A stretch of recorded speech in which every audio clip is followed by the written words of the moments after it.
நமச்சிவாய வாழ்க. நாதந்தாள் வாழ்க. இமைப்பொழுதும் என் நெஞ்சில் நீங்காதான் தாழ்வாழ்க. வாழ்க வளமுடன். அனைவருக்கும் இனிய வணக்கங்கள். நாம் இந்த பதிவில் வக்ர நிவர்த்தி அடையும் குரு பகவான் உங்கள் ராசிக்கு என்னென்ன பலன்களை தரப்போகிறார், அதற்கான பரிகாரம் என்ன என்பதனை பற்றி விரிவாக காண்போம். உங்கள் வாழ்வில் வளமும் நலமும் செல்வ செழிப்பும் பெற எல்லாம் வல்ல இறைவனை வேண்டி விரும்பி கேட்டுக்கொள்கிறேன். குரு பகவான் மகிழ்ச்சி, செல்வம், பெருமை மற்றும் செழுமையின் கிரகமாக விளங்குகிறார். ஒருவர் மீது குரு பார்வை பட்டுவிட்டால் அவர் வாழ்வில் பலவித உச்சங்களை தொடுவார். குரு பகவான் தற்போது வக்ர நிலையில் உள்ளார். அவர் டிசம்பர் 31ஆம் தேதி வக்ர நிவர்த்தி அடைய உள்ளார். அனைத்து ராசிகளுக்கும் மங்களகரமான வரங்களை அள்ளி கொடுப்பவர் குரு பகவான். வாழ்வில் முன்னேற்றம், பலவிதமான நன்மைகள் பெறுவதற்கு குருவின் ஆசி மிக அவசியமாகும். குருவின் பார்வை இருந்தால் எப்படிப்பட்ட பிரச்சனையாக இருந்தாலும் அதிலிருந்து மீண்டு வர முடியும் என்பது ஐதீகம். குரு பகவான் ஒரு ராசியில் உச்சம் பெற்றால் செல்வ செழிப்பு, பணம், குழந்தை பாக்கியம், திருமண பாக்கியம் உள்ளிட்டவைகள் கிடைக்கும். நவ கிரகங்களில் இடமாற்றம் மிகவும் முக்கியமானதாக கருதப்படுகிறது. ஒருவர் பிறக்கும் போது நவ கிரகங்கள் எந்தெந்த நிலையில் இருக்கின்றார்களோ அதனை பொறுத்தே அவர்களது ஜாதகம் அமைக்கப்படும். அந்த வகையில் தற்போது மேசராசியில் பயணம் செய்து வரும் குரு பகவான் வரும் டிசம்பர் 31ஆம் தேதி வக்ர நிவர்த்தி அடைகிறார். இதன் காரணமாக வரும் 2024ஆம் ஆண்டு 12 ராசிகளுக்கும் குரு பகவானின் தாக்கம் ஏற்படுகிறது. ஒரு சில ராசிகள் சிறப்பான பலன்களை பெறப்போகின்றனர். அது எந்தெந்த ராசிகள் என்பது குறித்து தெரிந்து கொள்வோம். மீனராசி அன்பர்களே, உங்கள் ராசியில் குரு பகவான் 2ஆம் வீட்டில் சஞ்சாரம் செய்து வருகிறார். வரக்கூடிய புத்தாண்டில் 3ஆம் வீட்டில் சஞ்சாரம் செய்ய உள்ளார். இந்த இடமாற்றம் உங்களுக்கு நல்ல பலன்களை பெற்றுத்தரும். வெளிநாடு செல்வதற்கான வாய்ப்புகள் அதிகம் உண்டாகும். நல்ல வாய்ப்புகள் உங்களுக்கு கிடைக்கும். குரு பகவானின் பார்வை இருப்பதால் பண வரவிற்கு எந்த குறையும் இருக்காது. நீண்ட நாட்களாக நிலுவையில் இருந்த வேலைகள் முடிவடையும். வேலை செய்யும் இடத்தில் பதவி உயர்வு மற்றும் சம்பள உயர்வு கிடைக்க வாய்ப்பு உள்ளது. கணவன் மனைவிக்குள் பனிப்போர் நீங்கும். பிள்ளைகளை கூடா பழக்க வழக்கங்களிலிருந்து மீட்பீர்கள். அவர்களின் விருப்பங்களையும் கேட்டறிந்து பூர்த்தி செய்வீர்கள். சுப செலவுகள் அதிகரிக்கும். பணப்புழக்கம் திருப்திகரமாக அமையும். ஆனால் செலவுகளும் துரத்தும். அவ்வப்போது கைமாற்றாக கடனும் வாங்க வேண்டி வரும்.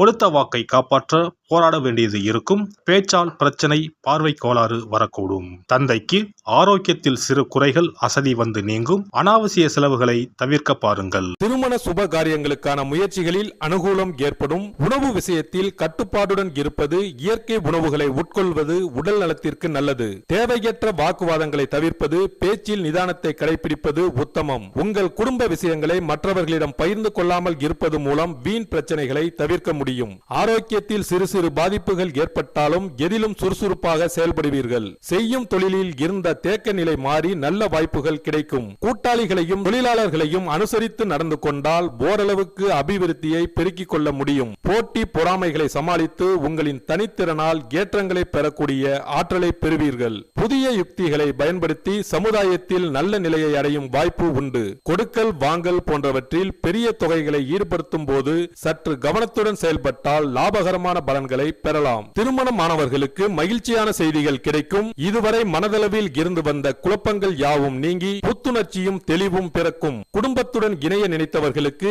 எண்ணங்கள் கைகூடும். தாய்மாமன் வழியில் மகிழ்ச்சியான சூழ்நிலைகளும் கருத்து வேறுபாடுகளும் குறையும். திருப்பணி தொடர்பான செயல்பாடுகளில் ஆர்வம் மேம்படும். உத்தியோகம் நிமித்தமான புதிய வாய்ப்புகள் மீண்டும் கிடைக்கும். ஆடம்பர பொருட்களை வாங்கி மகிழ்வீர்கள். பொருளாதாரத்தை மேம்படுத்துவதற்கான சிந்தனைகள் அதிகரிக்கும். எதிர்காலம் தொடர்பான முதலீடுகள் மேம்படும். உறவினர்கள் வழியில் இருந்து வந்த கருத்து வேறுபாடுகள் குறையும். உடல் ஆரோக்கியம் மற்றும் பயணம் தொடர்பான விஷயங்களில் விழிப்புணர்வு வேண்டும். உணவு சார்ந்த விஷயங்களில் சற்று விழிப்புணர்வுடனே இருக்க வேண்டும். சுபகாரியம் தொடர்பான முயற்சிகள் கைகூடும். நீண்ட நாட்களாக இழுபறியாக இருந்து வந்த தடைகள் நீங்கும். உத்தியோகத்தில் முன்னேற்றமான சூழ்நிலைகள் காணப்படும். புதிய முயற்சிகளில் சிந்தித்து செயல்படவும். குழந்தைகள் வழியில் மேன்மை உண்டாகும். மாணவர்களுக்கு அன்றைய பாடங்களை அன்றே படித்து முடிப்பது நல்லது. தேவையில்லாத விஷயங்களை குறைத்துக் கொள்ளவும். நண்பர்களுடன் பெற்றோருடன் அளவுடன் பழகுவது நல்லது. நுட்பமான சில விஷயங்களை புரிந்து கொள்வீர்கள். மாணவர்களுக்கு கல்வி தகுதிக்கேற்ற உத்தியோக வாய்ப்புகள் கிடைக்கும். உத்தியோகஸ்தர்களுக்கு உத்தியோக பணிகளில் வெளியூர் மற்றும் வெளிநாடு தொடர்பான வேலைவாய்ப்புகள் சாதகமாக அமையும். பணிபுரியும் இடத்தில் ஊதிய உயர்வுகளும் பொறுப்புகளும் அதிகரிக்கும். வியாபாரிகளுக்கு பாகப்பிரிவினை தொடர்பான முயற்சிகளில் எதிர்பார்ப்புகள் நிறைவேறும். கூட்டு வியாபாரத்தில் லாபம் அதிகரிக்கும். வியாபார பணிகளில் எதிர்பார்த்த உதவி கிடைக்கும். ஏற்றுமதி இறக்குமதி சார்ந்த விஷயங்களில் ஆதாயம் அடைவீர்கள். அழகு சாதன பொருட்கள் தொடர்பான துறைகளில் முன்னேற்றம் உண்டாகும். விவசாயிகளுக்கு விவசாயம் சார்ந்த துறைகளில் அலைச்சல்கள் அதிகரிக்கும். பாசன வசதி தொடர்பான பிரச்சனைகள் படிப்படியாக குறையும். அரசு தொடர்பான கடன் சார்ந்த உதவிகள் கிடைக்கப் பெறுவீர்கள். அரசியல்வாதிகளுக்கு பெரிய மனிதர்களின் நட்பு கிடைக்கப் பெறுவீர்கள். பொது வாழ்வில் இருப்பவர்களுக்கு மதிப்பு மேம்படும். உங்களின் மீதான நம்பிக்கை அதிகரிக்கும். மாவட்டம் தொடர்பான செயல்பாடுகளில் புதிய வாய்ப்புகள் ஏற்படும். கலைஞர்களுக்கு கலை சார்ந்த துறைகளில் அனுகூலமான சூழ்நிலைகள் காணப்படும். உயர்மட்ட மக்களிடத்தில் பிரபலம் அடைவீர்கள். திறமைக்குண்டான விருதுகளும் பாராட்டுகளும் சாதகமாக அமையும். வர இருக்கின்ற குரு பயிற்சியின் மூலமாக மனதில் தோன்றும் புதுவிதமான சிந்தனைகளை செயல் வடிவமாக மாற்றுவதற்கு உண்டான வாய்ப்புகளும் பெரியோர்களின் அரவணைப்பும் கிடைக்கப் பெறுவீர்கள். தற்பெருமை சார்ந்த சிந்தனைகளை குறைத்துக் கொள்வது நல்லது. பரிகாரம்: வியாழக்கிழமை தோறும் தட்சிணாமூர்த்தியை வழிபாடு செய்து வர செயல்பாடுகளில் வேகம் அதிகரிக்கும். குரு பகவான் உங்களின் ஜாதகத்தில் சுபமானதாக அமையாமல் இருப்பின் கண்டிப்பாக அதற்கான பரிகாரம் செய்யும் விதமாக குரு பகவானுக்கு சிறப்பு பெற்ற ஆலயங்களுக்கு செல்வதும், வியாழக்கிழமைகளில் விரதமிருந்து குரு பகவானுக்கு கொண்டை கடலையை மாலையாக கோர்த்து அணிவித்து மஞ்சள் நிற மலர்களால் அலங்கரித்து நெய் தீபமேற்றி வழிபடவும். தானம் போன்றவற்றை காலை பொழுதிலும், மந்திர ஜபங்களை மாலை பொழுதிலும் செய்யவும். அருகில் இருக்கும் ஆலயங்களில் நவகிரகத்தில் இருக்கும் குரு பகவானுக்கு மஞ்சள் நிற வஸ்திரத்தை சாற்றி சிறப்பாக வணங்கி வாருங்கள். அதற்காக பரிகாரம் என்ற பெயரில் பணத்தை வீண் விரயம் செய்ய வேண்டாம். அதற்கு பதிலாக இறைவனை வழிபடுவதோடு ஆலயங்களுக்கு தேவையான நெய், நல்லெண்ணெய், பன்னீர், சந்தனம், பால், தயிர் மற்றும் மலர் மாலைகள், பூக்கள் என இறைவனுக்கு உகந்த கோவிலுக்கு தேவையான பொருட்களை உங்கள் சக்திக்கு ஏற்றவாறு வழங்கி கோயில் கைகாரியம் செய்யுங்கள். தமிழ்நாட்டில் குரு பரிகார தலங்களாக பல இடங்கள் உள்ளன.